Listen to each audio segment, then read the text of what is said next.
Muy buenas tardes, muy bienvenidos a esta sesión que se inscribe dentro de la Cátedra de Poesía Iberoamericana Elsa Cross.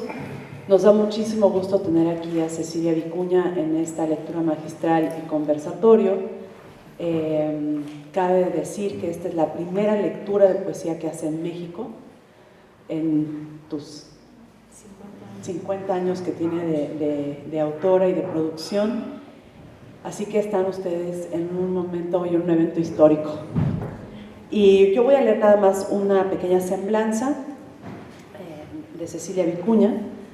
Ella es poeta, artista, cineasta y activista. Su trabajo ha estado considerado y se presenta también en este mundo donde la temática que tiene que ver con la destrucción de la ecología, los derechos humanos y la cultura, la homogenización de la cultura. Nació en Santiago de Chile y está exiliada desde los primeros años de 1970, después del golpe militar al presidente Salvador Allende. Ella cree en esta idea del trabajo con los materiales precarios, por decirlo de alguna manera.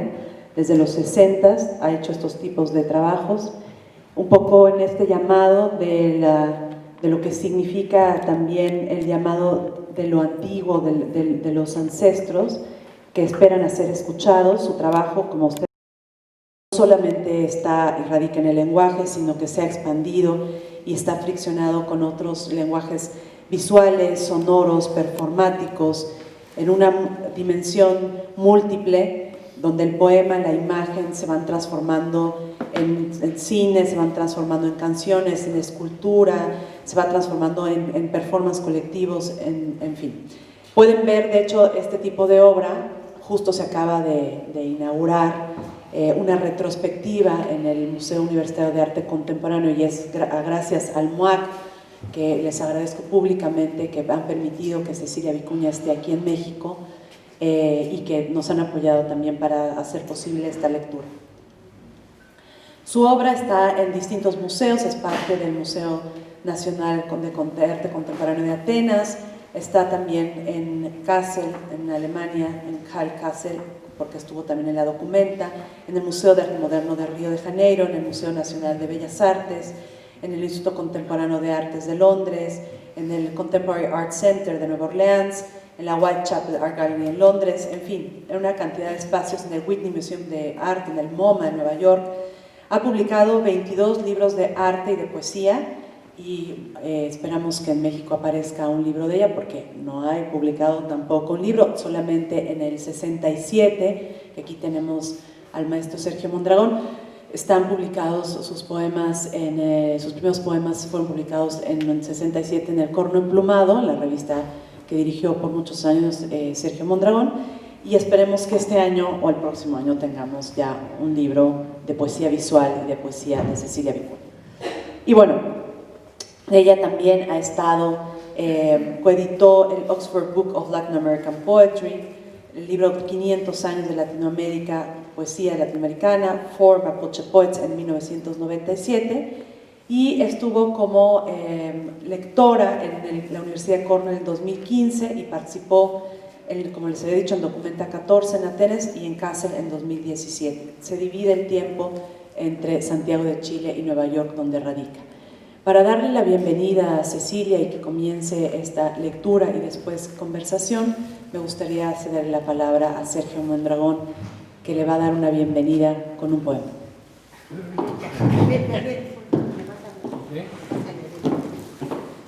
Muchas gracias, Rocío. Buenas tardes, Cecilia. Buenas tardes a todos. Yo me voy a permitir, como bienvenida y atendiendo a la amable estafeta que me pasa casi inesperadamente, Rocío, pero se lo agradezco porque es la oportunidad de saludarte después de tantos años. Nos conocimos felices días hace como 1500 años. En aquella ocasión, Cecilia, yo escribí un poema que me voy a permitir leerlo, es muy breve. de bienvenida. El poema se llama precisamente Cecilia y dice así: Cecilia va a llegar dentro de un mes. La he estado esperando con las llaves en la mano, que es decir, ella va a entrar en mi casa y dormir en mi sala.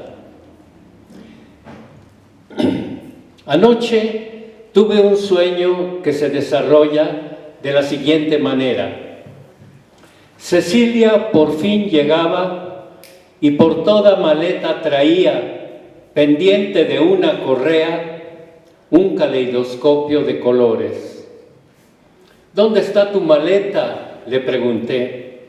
Aquí, dijo ella, y poniendo el caleidoscopio sobre la mesa, empezó a soplar por un tubito hasta que el caleidoscopio, inflado como globo, tuvo el tamaño de una maleta. Entonces la abrió y comenzó a sacar sus ropas y zapatos, y yo miraba mientras ella colgaba sus abrigos que extraía de su maleta, que antes era caleidoscopio. Y yo me levanté de ese sueño con una risa melancólica, como quien sale de la niñez y entra en el bosque y sabe que nunca más volverá a esa tierra encantada. Ese poema fue para darle la bienvenida a Cecilia, una bienvenida que ahora le refrendo.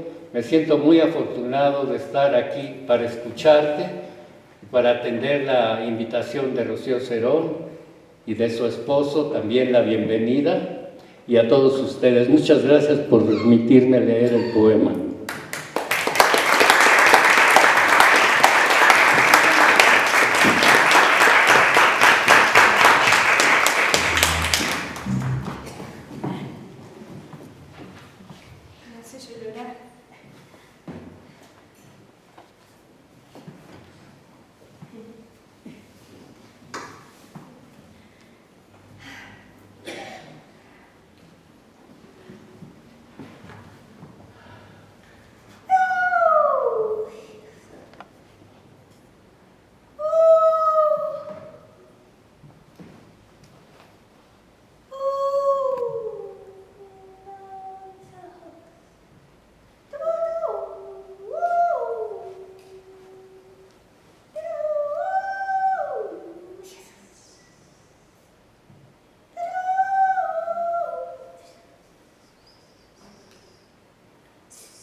más abajo dice: desbaratado ejército de sombras, acosado de la luz que el alcance le seguía.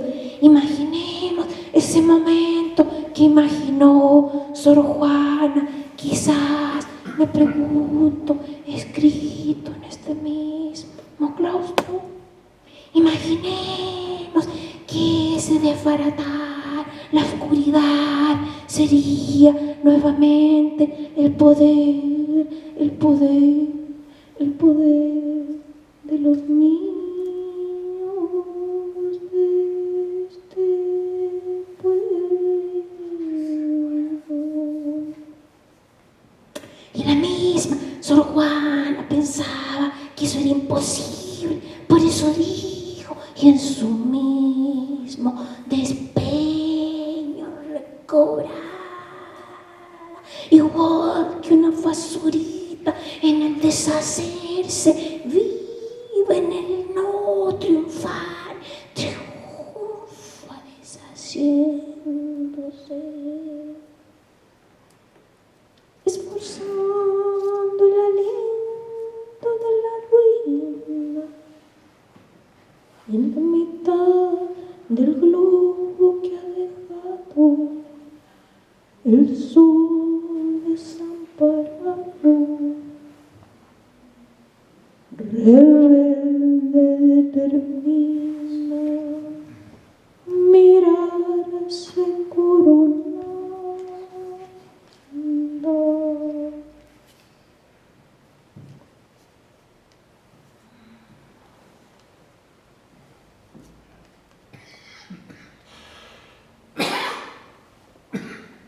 Nunca imaginé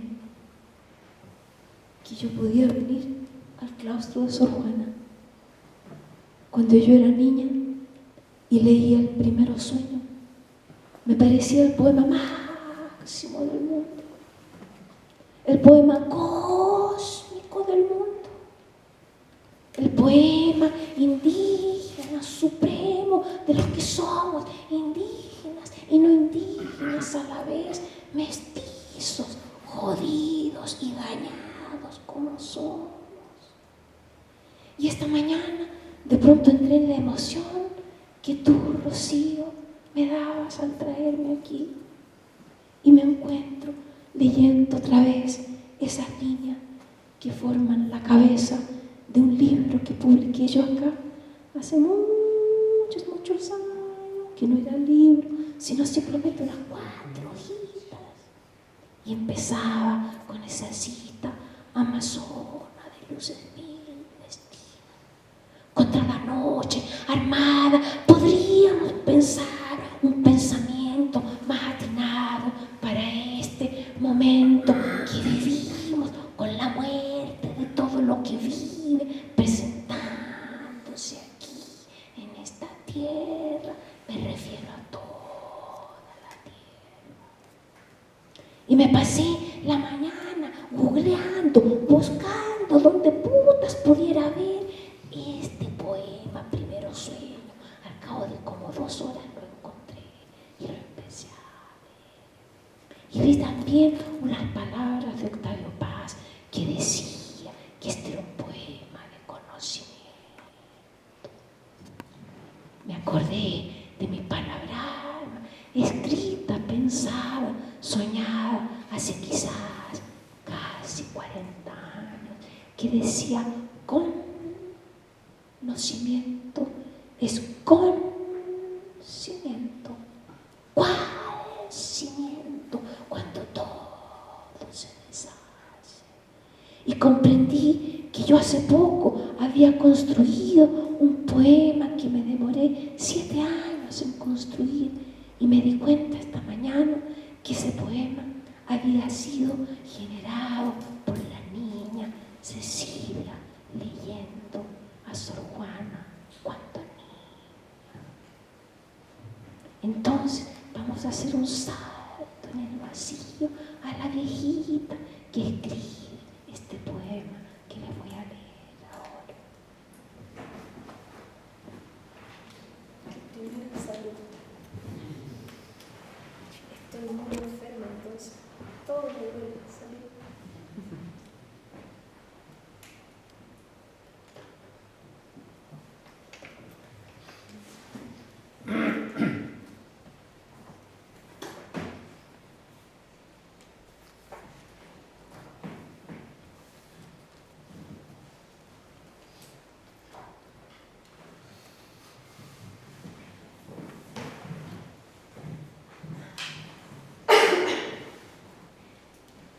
Yo creo que la relación con Sor Juana se hizo un acto invisible de inseminación de ella en toda la poesía escrita en español.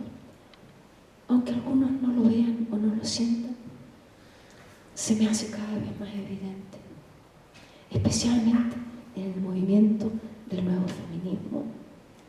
Entonces, este poema empezó de la siguiente manera. Un día, a finales de los 90, o mediados de los 90 en realidad, apareció una palabra en la mitad de la noche y yo sentí que esa palabra aterrizaba en mi cuaderno nocturno. Y esa palabra era instant. Una palabra que en realidad no se usa ni en español ni en inglés, pero que es legible desde las dos lenguas. Instar. Y la vi como si la N, la I y la N estuvieran entrando en el estan. Lo estan es lo cósmico, es la estabilidad única de las estrellas.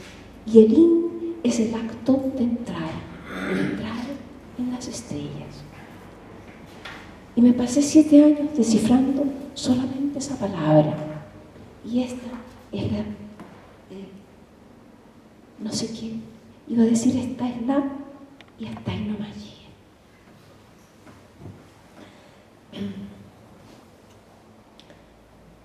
La palabra alba es también el palíndrome de habla. Habla. Alba. Alba, saliva, el instant. Time bending tongue, entwined betwixt. Madre del aula, imán del gen. Palabra estrella, mother of time. El signo no es sino insinuación de la nube, la navegación de nuance of words, the mist to go through, corazón del aquí. Porque estás aquí, luz del portal.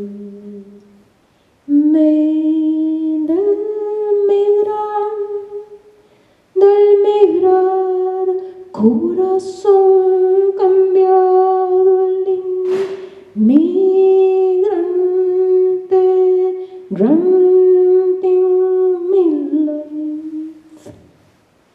Un creer en el cor, un creer de meollo cambiando el corazón de la tierra, la luz del llevo mi sed de un futuro relatar el relato gramatical de un recíproco. El relato dice llévalo otro, la justicia de la relación, la mano oyendo un instructor. Altas invocas mar, el lápiz me oye la línea. oyendo su nombre. Ama, ama, ama, ama, la leche manando maliforman. Grama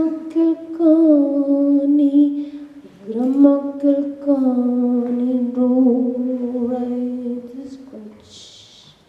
La grama es la raya, la raja, la rascadura de una punta, de una punta.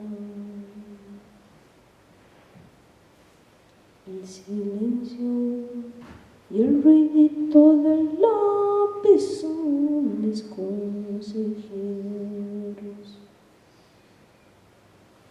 Las venas del mundo encantando su salvación. Escucha sembrar, el instante es la cuerda vital. Seco, seco, fluir, dry elixir. Whirlum star, el aliento vital, el instante, estrella interior, el estar.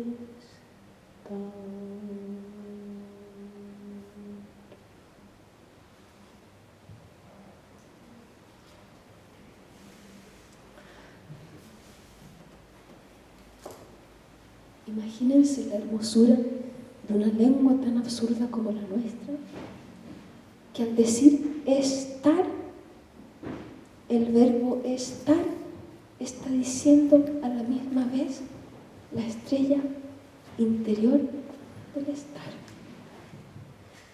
¿Quién es la estrella? ¿Quién? ¿Qué es el estar? Yo había traído unos juguetes y los voy a repartir acá para que ustedes hagan un sonido.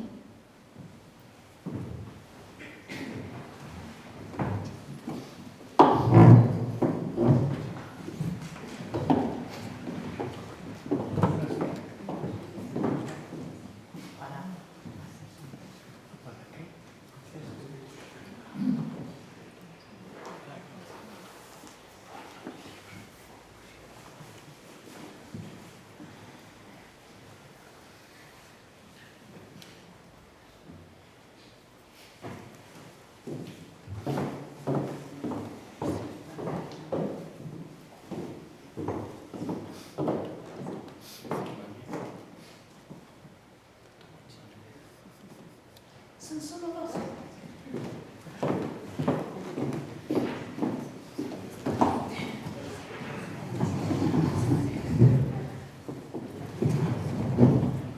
Los que lo recibieron, ¿lo saben tocar? No estoy segura, pero voy a intentar.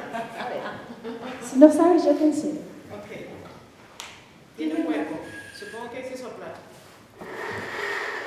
A ver, parece que necesita. Ok.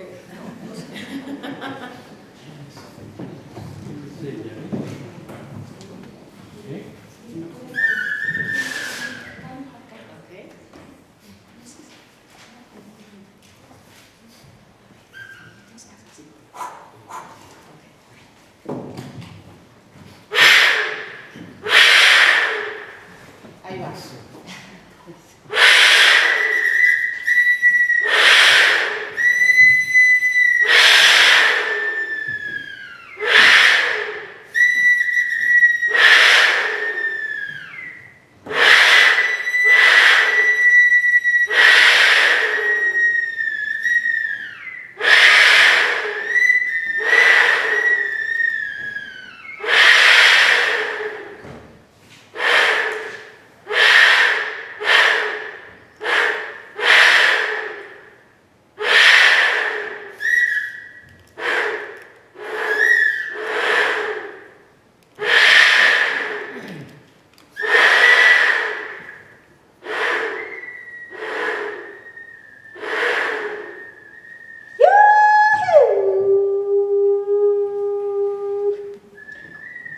Supongo que reconocen lo que es eso, ¿no es verdad? Es Teotihuacán. Fuimos a Teotihuacán y estaba lleno de niños. Y los niños se habían convertido en jaguares, como tú. Jaguares hembras, como tú. Y en águilas, como tú. Y mientras tú caminabas en Teotihuacán, las águilas y los jaguares que nosotros estamos asesinando en todo el planeta, asesinando jaguares y águilas, los niños los traían a presencia. Háganlo otra vez.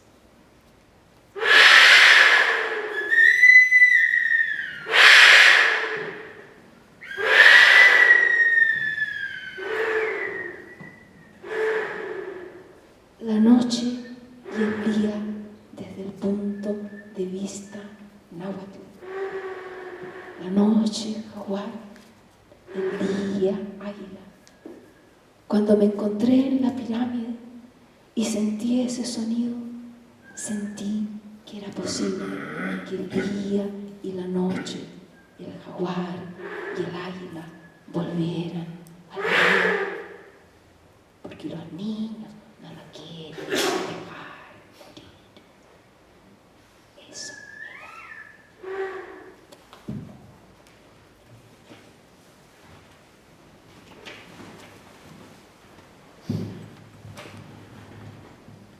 Yo como buena calaca andaba trayendo mi propia calaca.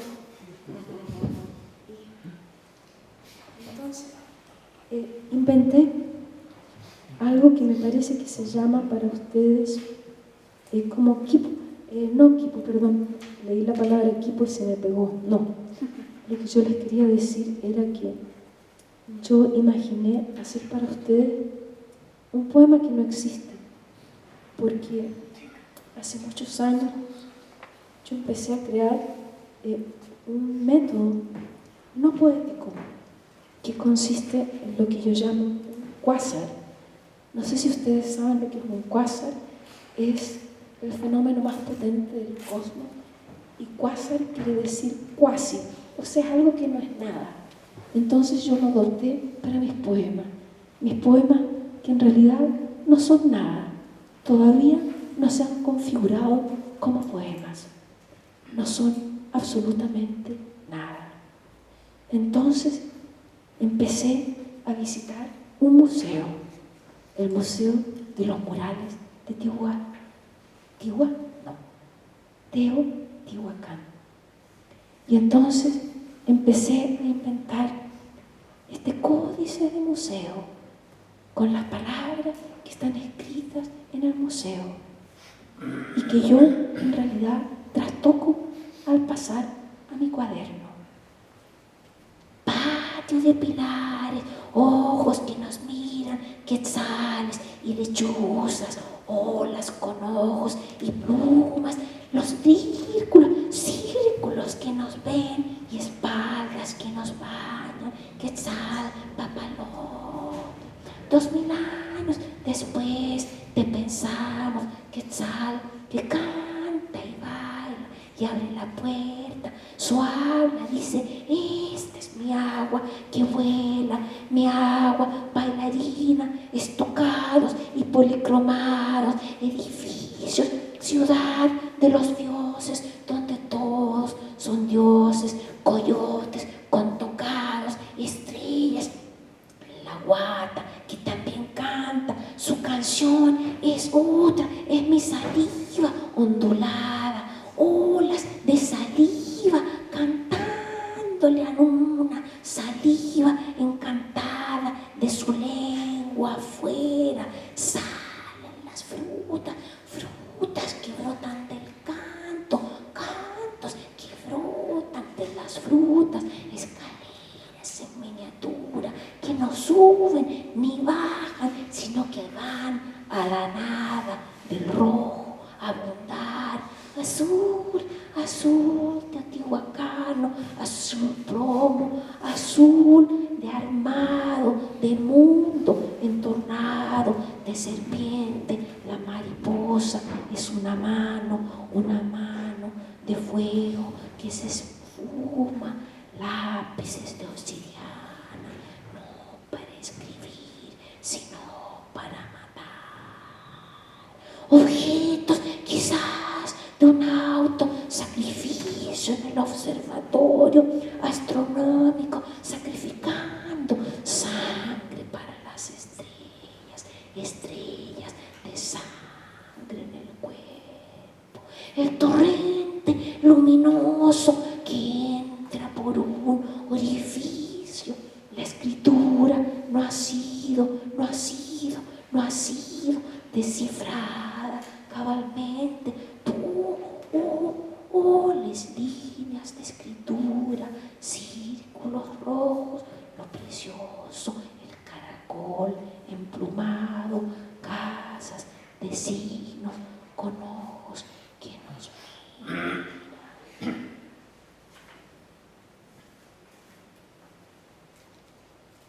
Y pensé que todo el museo y todos los murales eran presentados como una veneración del agua. Y yo vengo de ese Chile seco como una pantruca. Privatizaron el agua en Chile, en la dictadura, en el año 81, y ahora es legítimo, es legal robarse un río entero. Y está Chile ahora lleno de ríos secos. No solamente se robaron los derechos humanos, los derechos civiles, los derechos de la tierra, sino el derecho al agua. Y vengo de esa sequía, cruzando la cordillera de los Andes, sin una gota de nieve. Nunca se ha visto la cordillera seca, las lagunas sagradas, hundiéndose en su propia sequía. Y vengo a Teotihuacán, la veneración del mar. Y pienso, ¿qué poema más actual el que construían esos que pintaban los murales? Los pintaban para nosotros, los futuros muertos, que serían también ancestros como ellos. ¿Terminamos?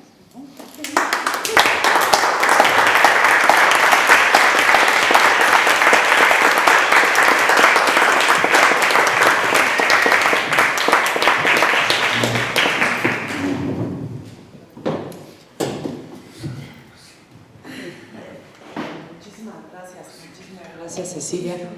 Yo creo que te pediremos otro al ratito, pero bueno, hay una de las cosas que me gusta muchísimo de la obra de Cecilia es que tienes de hecho un poema justo que habla sobre ello, que ahorita lo estaba releyendo, que es este poema sobre hilar y deshilar, ¿no? La palabra. Y creo que justo este juego con el lenguaje que vas generando también se construye en los quipus, ¿no? En estos performances, y en estas acciones, y en estas piezas, en estos cinepoemas, ¿no? Para mí son como cinepoemas.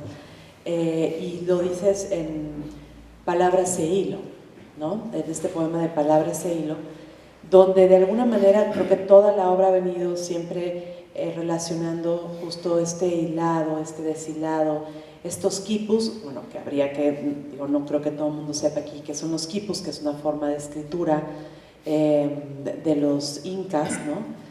O de los pre-incas, ¿no? Y cómo es que de alguna manera esto se ve tanto en la escritura textual como en la escritura, porque finalmente son formas de escritura en el espacio, de escritura en la imagen, de escritura en la voz, incluso en el cuerpo, en los performances que yo he visto que haces, como ese performance maravilloso del quipu menstrual que hiciste en Chile, ¿no? Donde corre justamente este hilo, pero que después tiene otra, jugando también con los quipus y con los hilos rojos, con esta misma idea, en un performance que hiciste en Nueva York, no sé si era fuera del museo o junto al río, ¿no? Yo me acuerdo también, está filmado, está documentado. Entonces, que nos hablaras un poco como de esa relación entre el hilo, lo que se deshila, este lenguaje que se deshila y que se va reconstruyendo y construyendo al paso, ¿no? De la propia escritura, Y cómo es que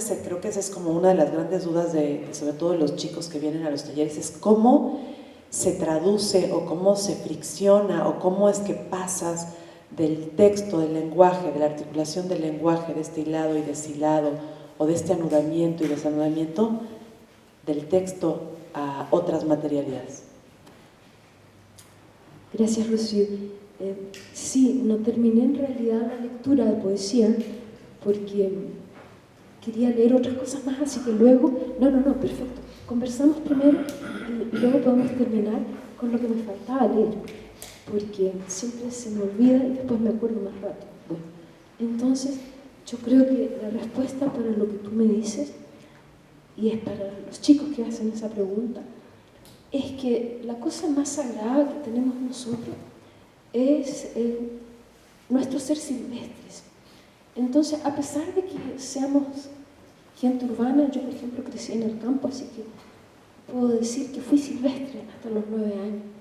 Y que a los 9 años, cuando me llevaron a vivir a Santiago, para mí fue un sufrimiento terrible.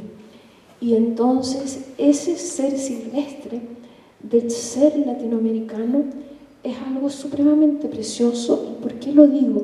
Acá hay una línea de Sor Juana que me parece que lo expresa totalmente, que es esa idea de que rebelde determina mirarse coronada. ¿Y qué quiero decir con eso? Que ese estado silvestre de nuestra imaginación, de niños que somos mezcla de tantas culturas como somos los niños latinoamericanos, nosotros no somos nada, no somos ni europeos, ni ya somos indígenas. Entonces, ¿qué somos? Entonces, ¿qué somos? Es una pregunta maravillosa y yo creo que yo crecí preguntándome eso. Y entonces yo viví rodeada de animales y de libros. Y yo creo que yo interpreté las plantas, los libros y los animales, las estrellas, el polvo, todo lo que yo tocaba como lenguaje. Y entonces esa es la clave del cosmos, es la clave en la que ahora, por ejemplo, la química, la física cuántica, los sistemas complejos de adaptación, es decir, no hay ninguna forma de la ciencia que no esté ahora ocupada de eso, de desentrañar, descubrir, atender los lenguajes. Las bacterias, por ejemplo, se comunican entre sí. Cuando están contentas, cantan. Las bacterias, las partículas subatómicas se relacionan. Así me relacioné yo con el quipu. Encontré en un libro, cuando tenía probablemente 14, 15 años, una imagen de un quipu y rápidamente yo me interpreté, esto es un libro y esto es una cosa que está en un libro. Nunca he sentido así los libros. Para mí los libros son como seres, ¿te fijas?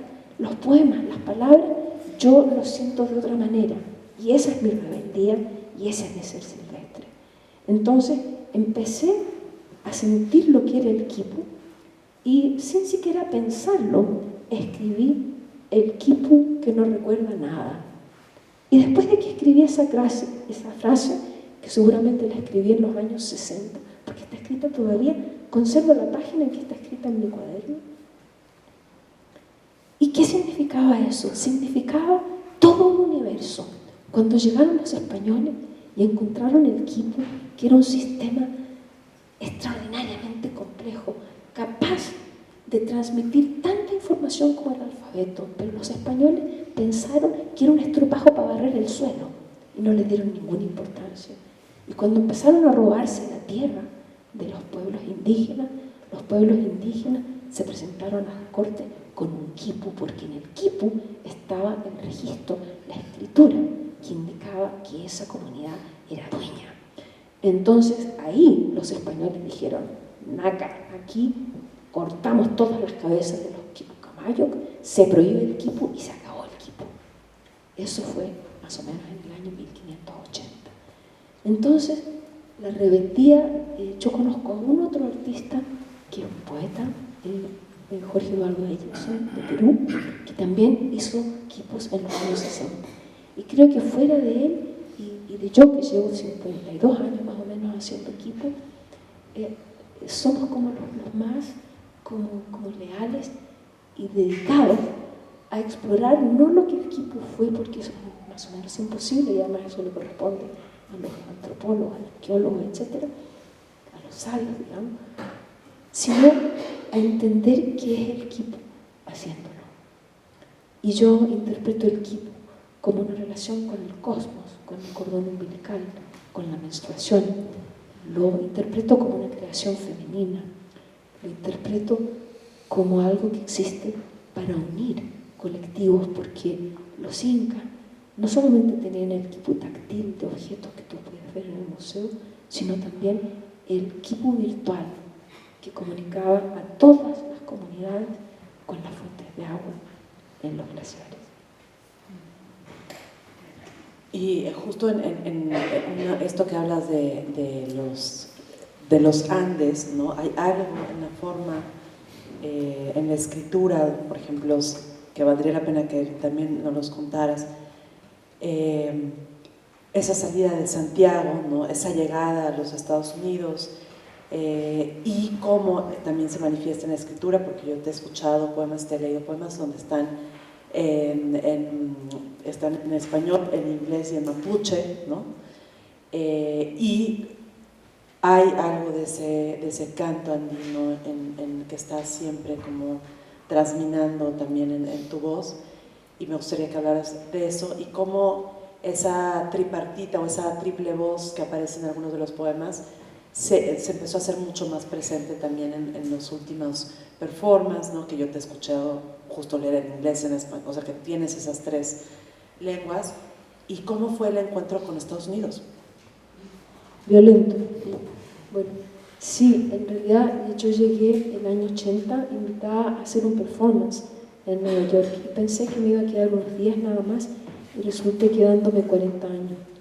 Entonces, cuando me di cuenta que en realidad parece que me estaba quedando, empecé a relacionarme con Nueva York, no como si fuera el Nueva York que todo el mundo ve, sino me relacioné con Nueva York como Manhattan, que quiere decir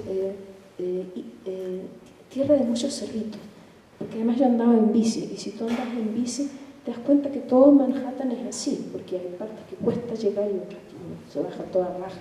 Bueno, entonces, y la otra cosa que me di cuenta es que es una isla que es muchas realidades y tiene una realidad subterránea, una realidad terrenal y una realidad aérea, tal como el universo náhuatl, tal como el universo andino. Pero nadie lo piensa así. Entonces yo empecé a trabajar con los hoyos, empecé a trabajar por los lugares de donde afloraba el agua, empecé a trabajar con las malezas que rompen al cemento y hacen selvas en las aceras. Entonces yo digo que de algún modo yo trasladé mi vida andina a Nueva York y andaba en mi bicicleta entre los rascacielos igual que entre las montañas, y eso me ayudó a sobrevivir esa violencia brutal de una cultura que nos odia a todos los que somos oscuritos, bajitos, a todos los que sentimos y pensamos de una manera tan diferente a ese pueblo. No sé si ustedes escucharon el discurso hoy día de Abunda Laguna, creo que es el apellido del escritor de Tanzania que ganó el premio Nobel, y él dice una frase tan bonita, dice, es que todos estos rubios en realidad son negros desteñidos, porque toda la humanidad es originaria de la misma tierra de la que él es originario allá en Tanzania. Entonces, ese sentido de odio que uno encuentra, con solo estar parado en la calle ya te miran feo, ¿te fijas? Y entonces eso también me ha nutrido de un amor infinito por todos esos seres despreciados que abundamos por allá. Ahí llegamos un poco también a esta idea de la ritualidad, el poema como un espacio de convocación, el poema como un espacio de colectividad, el poema, justo lo que hablábamos hace ratito de, bueno, si hubiera niños aquí, ¿no? O sea, sería increíble porque, bueno, pero de alguna manera los chicos que tocaron, ¿no? Estas flautas, es un poco regresarlos o remitirlos a ese juego de la infancia, ¿no? Ese juego de los sonidos, del descubrimiento, de la curiosidad. ¿Cómo comienza el poema siendo este espacio no solamente ritual para ti y de convocación y de evocación, digamos, del origen, que es una cosa que está presente siempre, el origen como cuestionamiento del fin y el fin como cuestionamiento del origen, sino en qué momento empiezas a convocar a los otros? ¿En qué momento el poema se convierte en un espacio ritual donde los otros empiezan a hacer que el poema también viva? Bueno, yo creo que eso yo lo empecé a sentir en los años 60, porque para los que están aquí, que hayan vivido en la época de los 60, saben exactamente a lo que me refiero. En los 60 todavía había una cultura comunal, incluso en las grandes urbes como Santiago. Estoy segura que en México también era así. Es decir, había ese sentido de compartir. Entonces yo en el año 67 en Chile escribí una cosa que se llama el No Manifiesto, y después de que escribí el No Manifiesto dije, pero este No Manifiesto no funciona si no tiene una tribu. Entonces inventé una tribu No, y el resultado que cuando llegaron mis amigos les pasé el manifiesto y les dije, fíjense que ahora somos la tribu No. Ah, sí, me dijeron, y se cagaron de risa y se olvidaron de la tribu No. Pero con esa tribu No yo hice muchos actos poéticos colectivos ya en ese entonces. Pero esos actos colectivos no fueron registrados de ninguna forma más que a través de las leyendas, de las historias orales. Y muchos años después, una crítica literaria empezó a escribir de la tribu No, y ahora la tribu No es una leyenda establecida. Entonces ese fue el origen de mis actividades comunales, poéticas, como actos. Y en esos actos todavía no había aparecido el hilo, aparecían los cuerpos. Entonces yo hacía nudos con los cuerpos. En la exposición en el MAC hay algunas de esas fotos, ¿ves? Entonces era como que yo ya estaba dentro del quipu, o el quipu estaba ya dentro de mí, pero el comienzo fue el cuerpo, el comienzo de tocarse, jugar, tal como tú muy bien dices. Y entonces ya de mucho más grande, cuando yo ya era más viejito, tenía como 30 años, llegué a Nueva York, y cuando volví a Chile primero volví a Colombia, porque yo viví muchos años en Colombia, parte del exilio, y ahí empecé a tejer el paisaje. No es verdad lo que te estoy contando, me estoy dando cuenta que primero tejí mi dormitorio en Chile en el año 71 o 2, pero empecé a tejer el paisaje en el año 81 en mi primer regreso a Latinoamérica, porque regresar a Latinoamérica después de vivir en Nueva York era como volver a respirar, volver a sentir los cerros, las montañas, los abismos, los acantilados. Y entonces ahí empiezo a tejer el paisaje, y muy pronto después de eso, en reuniones como esta, empecé a tejer al público. Y al principio la gente le hacía el quite al hilo, les molestaba mucho que yo los uniera, los tocara. Y al cabo de como más de 30 años de hacer eso, empecé a sentir algo maravilloso, que aparece el hilo y la gente se acerca al hilo. Eso es lo que está pasando ahora. No sé si alguno de ustedes estuvo en el equipo de lado que hicimos en el espacio escultórico de la UNAM, y ahí se presentaron 60 personas que querían ser entretejidas. Eso es algo nuevo. Sí, bueno, hubo, para los que alguien estuvo en esa performance, es que son públicos distintos. Sí, Lucía. Pues Lucía estuvo en ese performance justo en el espacio escultórico, y sí, sería interesante que nos contaras la experiencia que tuviste.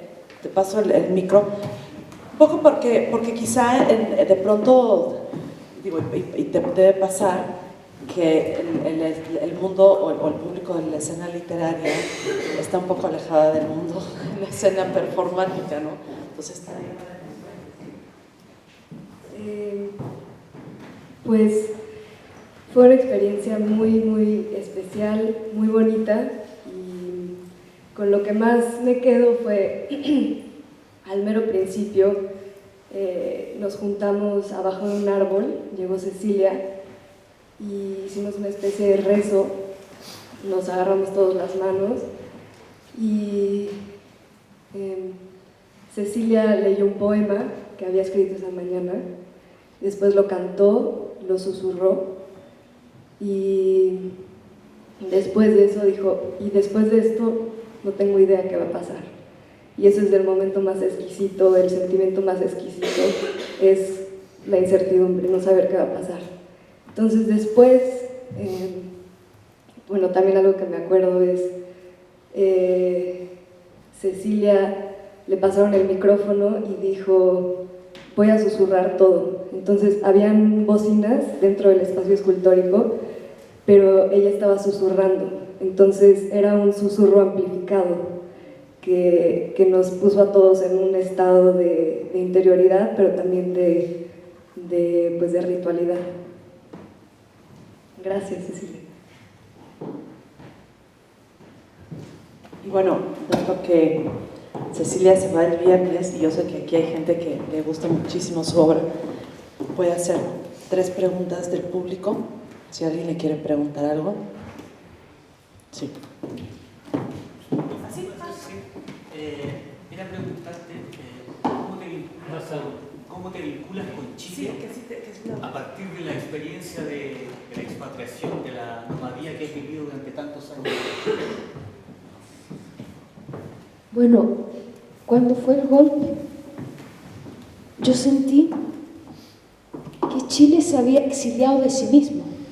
O sea, el que había dejado de ser él era Chile, porque ese golpe no fue un golpe de Estado normal, fue una destrucción total y absoluta de lo que Chile había sido. Pero a pesar de esa destrucción tan increíble, no fue destruido. Eso es muy característico de la cultura indígena, donde todo se ha acabado y entonces el mundo comienza. Fíjate, el Popol Vuh comienza así, el Popol Vuh comienza después de que el mundo ha sido destruido por un gobernante que pensaba solo en su grandeza. Fíjense cómo lo que estamos viviendo ahora, ¿verdad? Entonces, ¿cómo me relacioné yo con esa desaparición de Chile? Yo empecé a sentir esa desaparición antes del golpe. La soñé, la sentí, la vi. Me desgarró, me destruyó por dentro. Creí que yo me iba a morir. Y no lo tenemos acá, pero hay un libro mío en que está escrito lo primero que escribí cuando me enteré, porque el golpe militar fue cuando yo estaba en Londres estudiando.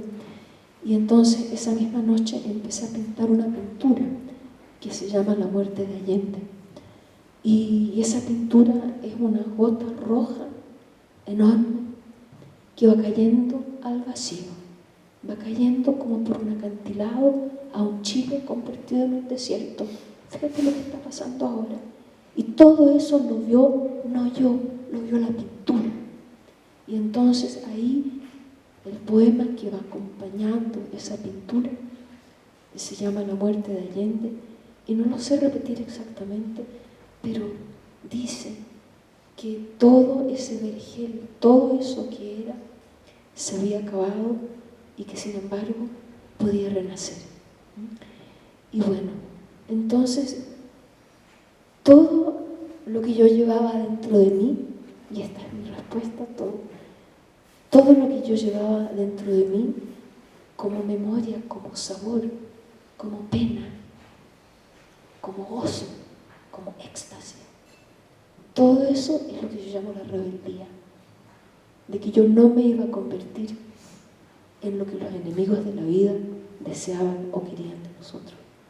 Entonces los que no fuimos asesinados teníamos que llevar adentro de nosotros ese fuego.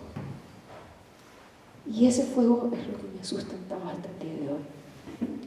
Y ahora te puedo decir que voy a Chile y me encuentro con niñas de 14, 15, 16, 18, 20, 30 años. Ahora la gente de 30 años para mí son como niños, ¿no? Y ellos han reconectado con ese fuego.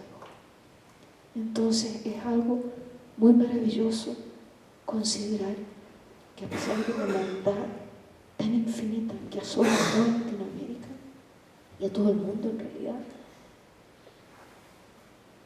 ese fuego existe en todos nosotros. Y solamente depende de sentirlo y dejarse guiar por esa búsqueda total de la belleza y de la justicia, que para mí son la misma cosa. Bueno, pues ya con esa respuesta ya nos íbamos todos felices a nuestra casa a pensar, pero es verdad. ¿O alguien más? ¿Dos? ¿Samuel? Te veo muy puesto. ¿Tienes el libro ahí? Sí, entonces, ¿qué se usa esto porque decimos? Sí, yo tengo el libro y justo mi pregunta iba hacia, y te lo pregunto como, quizá poniéndote en tercera persona. Cecilia Vicuña, ¿cómo se mueve o qué la mueve para decir, por ejemplo, La muerte de Salvador nació como una pintura, incluso antes que el poema que la acompaña? Hoy, por ejemplo, el poema o la pintura igual de tus autorretratos, el de Violeta Parra. ¿Qué mueve a Cecilia a decir, no es que, o igual y no la mueve nada y dices que empieza la pintura, el lienzo, o empieza el poema, o empieza el rito de querer pensar algo vinculado de pintura, poesía, cartas, collage? Viene también, por ejemplo, un cuaderno café que pones en esto, que era una recolección, tu pieza de las hojas, que fuiste recolectando hojas para llevar al museo. ¿Te llega, digamos, como una conexión con la voz de la tradición, de lo tradicional? ¿Un día te iluminas o te sientas, digamos, y le dice, hoy voy a querer hacer esta pieza? Mira qué divertido lo que me preguntas. Imagínate que uno supiera lo que lo mueve, ¿eh? Ahí, a partir de ahí uno se quedaría quieto, ¿cierto? Es decir, hay algo maravilloso en el hecho de que algo que es mucho más fuerte y que no es nosotros y que nos mueve. Hay un dicho muy maravilloso que yo creo que lo escribió Antonin Artaud cuando vino a México y dijo algo así como, seguro que lo voy a tergiversar, ¿eh? Porque siempre trastoco las cosas, pero era algo así como, mi corazón es lo que no es yo. Fíjate qué frase más hermosa. Él no hubiera podido decir eso si no se hubiera encontrado con los tarahumaras, ¿ves? Y yo te puedo decir que yo creo que mi único arte, si es que tengo algún arte, es escuchar, oír. Oír eso que es algo que es incomprensible, indescriptible, y que sin embargo, si tú lo oyes, se relaciona contigo de una manera tan brutal, que es amorosa a veces, violenta a veces. Yo digo que el poema cuando aparece te ataca, es como un animal feroz que se te tira encima y cagaste pila, se dice en Chile. O sea, hasta ahí nomás llegaste, estás en un baño, estás en la micro, estás acostado en la cama, no importa, el poema es lo que manda. Y así aparecen todas las cosas. Y si me preguntas de cómo aprendí yo eso, yo creo que lo aprendí porque yo crecí en un espacio de silencio, que era el espacio silvestre, el campo chileno. Entonces, en ese espacio de silencio, tú lo que oías eran los animales. Y los animales son los maestros del oír. Ellos oyen con una finura total. Y mi cama, mi pieza de niña era en una casita de adobe, y pasaba al borde de mi pieza una acequia. Y en esa acequia existían lo que se llamaba los sapitos de cuatro ojos, que ahora están prácticamente extinguidos, han desaparecido de todo Chile, porque necesitan agua, necesitan espacios no controlados por los seres humanos. Y entonces esos sapitos son así. Cuando empieza a bajar el sol, un sapito dice, hagámoslo nosotros. Y otro sapito dice,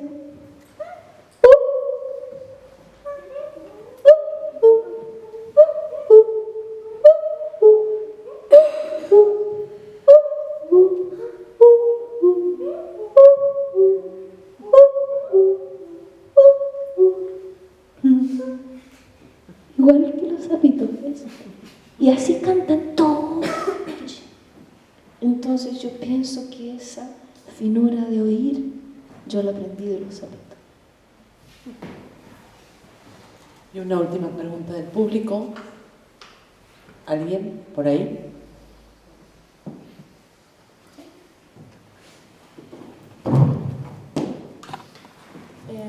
¿Qué opinión o qué relación con las muestras artísticas, políticas actuales, pensando por ejemplo en el colectivo Las Tesis en Chile?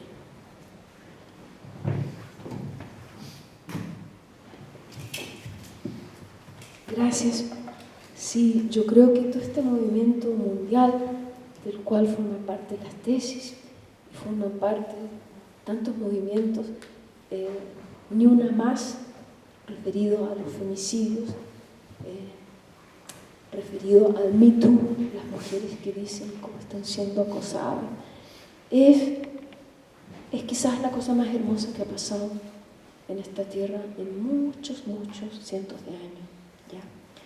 Y con respecto de las chicas de Las Tesis, ahora yo acabo de estar en Santiago y nos invitaron a hacer un evento juntas, Las Tesis y La Viejita, ¿no? Las Tesis preciosas, porque ustedes las han visto, creo que ellas estuvieron acá, son unas chicas lindísimas de Valparaíso, ellas son las teóricas, ¿ya? Y yo soy la no teórica. Entonces fue un diálogo, lo hicimos en un parque, tapado todo de grafitis, porque eso es lo que ha pasado en Chile con el estallido social, es como que todas las ciudades se han convertido en poemas, y está todo lleno de poemas. Entonces, los poemas aquí escritos por la gente de la calle, aquí detrás, Las Tesis aquí, yo acá, y no sé, 200 personas sentaditas en el pasto. Entonces se produjo un diálogo de una hermosura inmensa, porque hay una diferencia total entre lo que ellas sienten y lo que ellas piensan y lo que yo pienso y siento, y a la misma vez es lo mismo, ¿te fijas? Entonces yo creo que lo maravilloso que tiene este movimiento es que las chicas que hay ahora son feroces, y sin que nosotros nos volvamos feroces, todos feroces en defender lo que amamos, estamos totalmente jodidos. Así que frente a Las Tesis, mi admiración total. Pero también en las diferencias, ellas hablan en un lenguaje, por lo menos este, mi violador es un camino, es un comienzo, es decir, tú, ¿te fijas? Eso es muy importante, y no sé si ustedes conocen un movimiento que es antecesor de ese, que sucedió en la Argentina. Yo también viví muchos años en Buenos Aires, y en Buenos Aires todo ese horror de la dictadura fue transformado por las mujeres también, pero no las mujeres niñas, sino las mujeres madres y abuelas. Entonces, ese movimiento de esas mujeres fue una de las cosas más hermosas de presenciar y de ser testigo.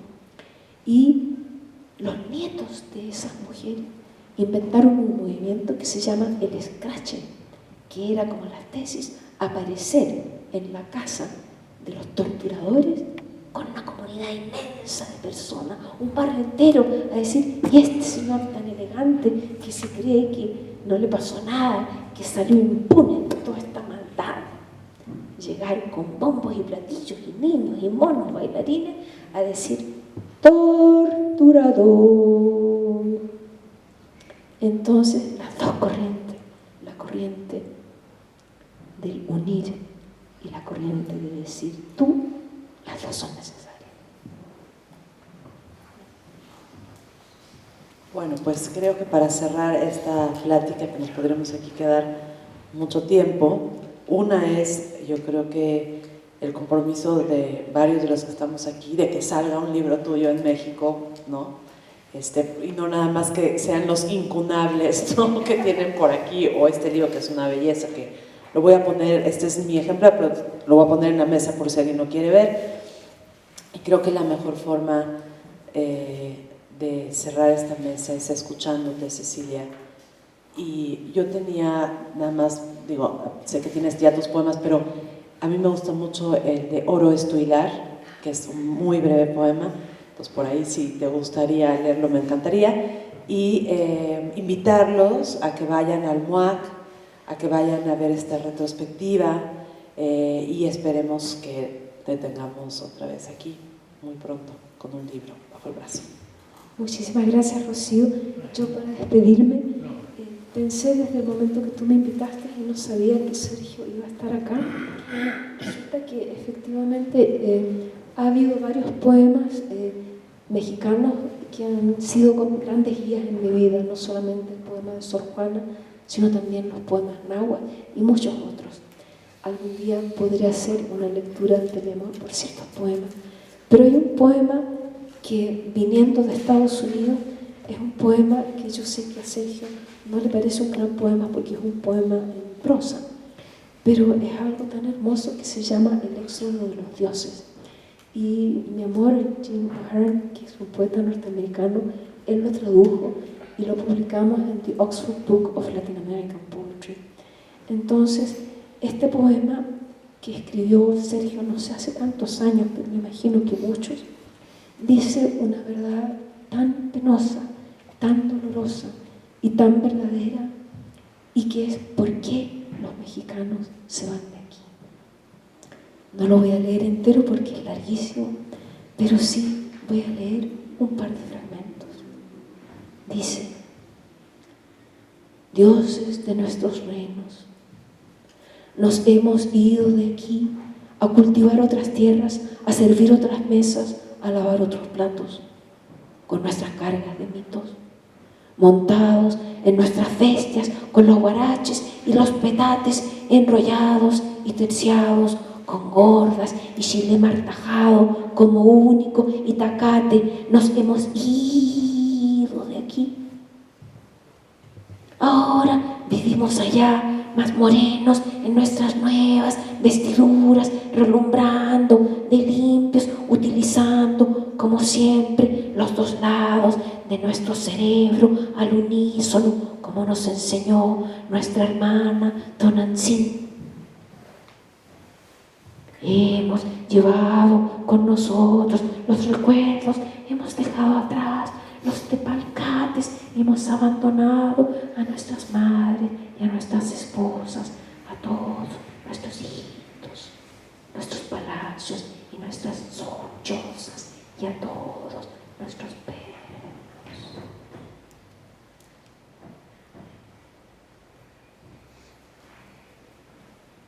Nos hemos ido de aquí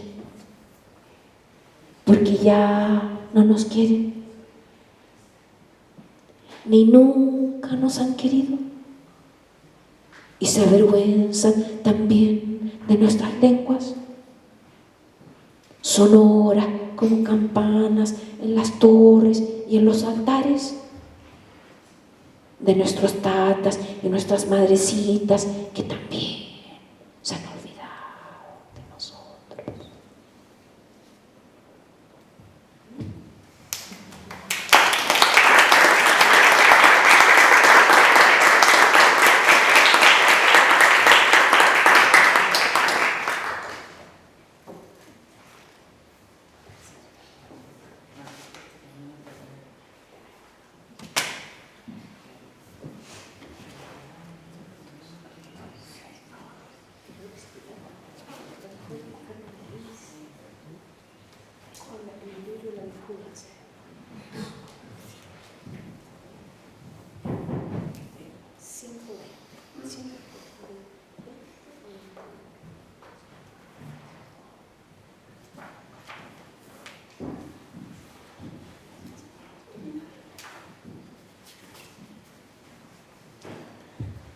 Bueno,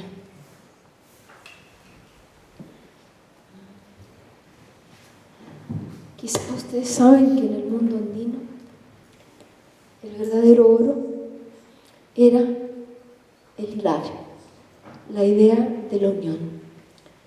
Entonces, todo ese universo de la interacción, de la reciprocidad, del valor de la equidad y de la justicia, fue destruido y sustituido por el concepto del oro como metal. Y entonces en español da la casualidad increíble de que la palabra oro significa también orar. Entonces yo devuelvo al mundo quechua esta palabra.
y los 50, los negros y los dorados caminan tanto, no se vaya a escapar y la mano lleno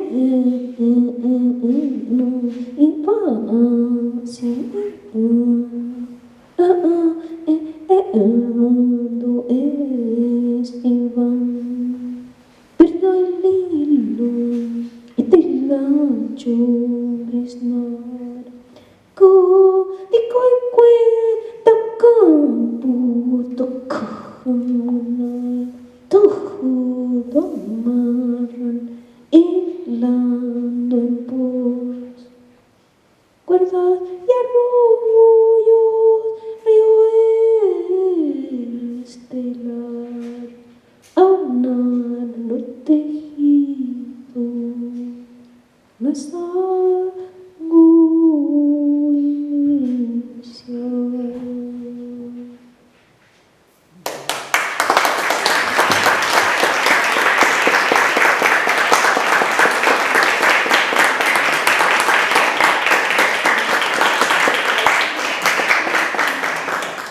¿Quieren que les lea otro?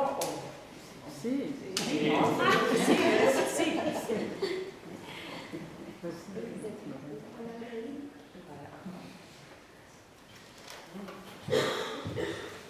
¿De verdad? Sí.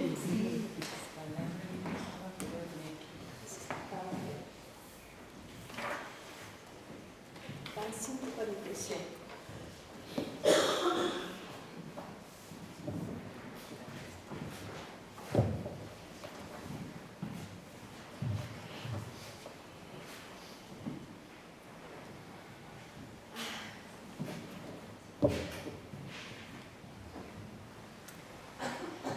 Bueno, palabra e hilo. La palabra es un hilo y el hilo es lenguaje, cuerpo no lineal, una línea asociándose a otras líneas. Una palabra al ser escrita juega a ser lineal, pero palabra e hilo existen en otro plano dimensional. Formas vibratorias en el espacio y el tiempo, actos de unión y separación. La palabra es silencio y sonido, el hilo lleno y vacío. La tejedora ve su fibra como la poeta su palabra. El hilo siente la mano como la palabra, la lengua. Estructuras de sentido en el doble sentido de sentir y significar. La palabra y el hilo sienten nuestro pasar.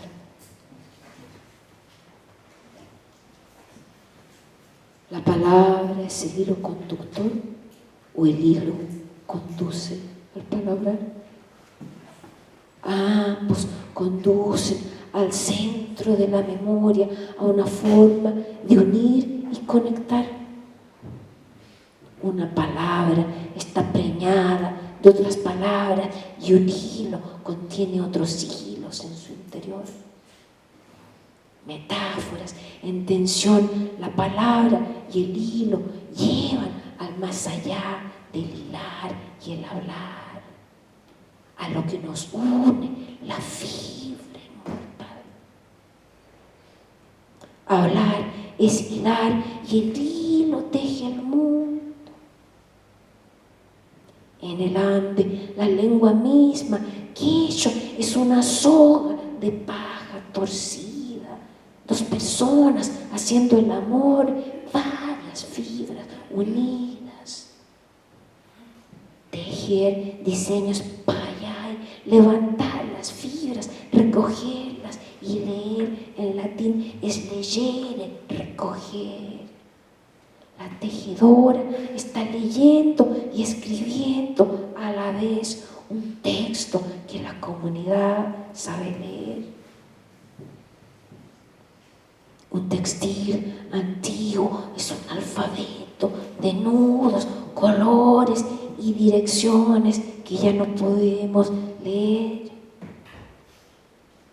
Los tejidos no solo representan, sino que ellos mismos son uno de los seres de la cosmogonía andina, dice Elenson.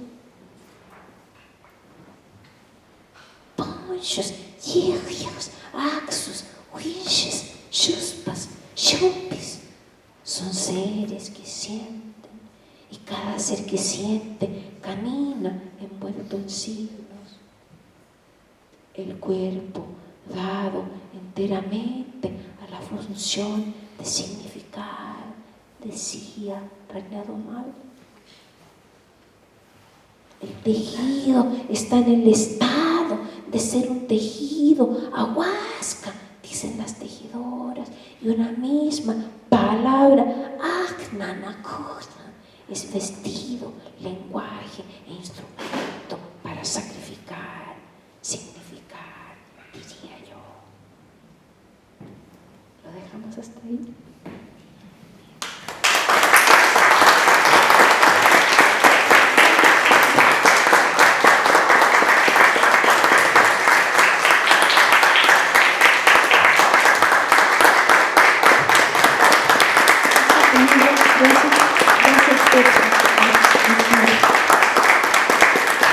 Gracias, Jaguar, y gracias, Maggie. Gracias a todos.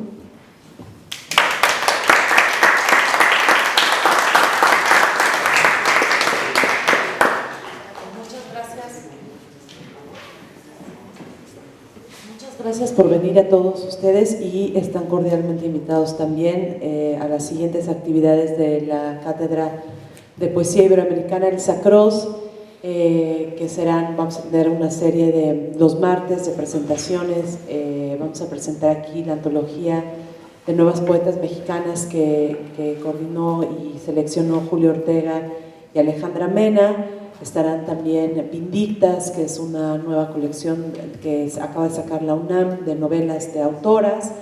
Y en mayo tendremos el segundo coloquio de poesía iberoamericana, que vendrán poetas de varios, de Chile, de España, en fin, eso será el 13 y 14 de mayo. Todas las actividades son gratuitas y el coloquio se pueden inscribir, y quienes vengan esos 2 días, lo hacemos en colaboración con la Casa del Poeta, tendrán su constancia.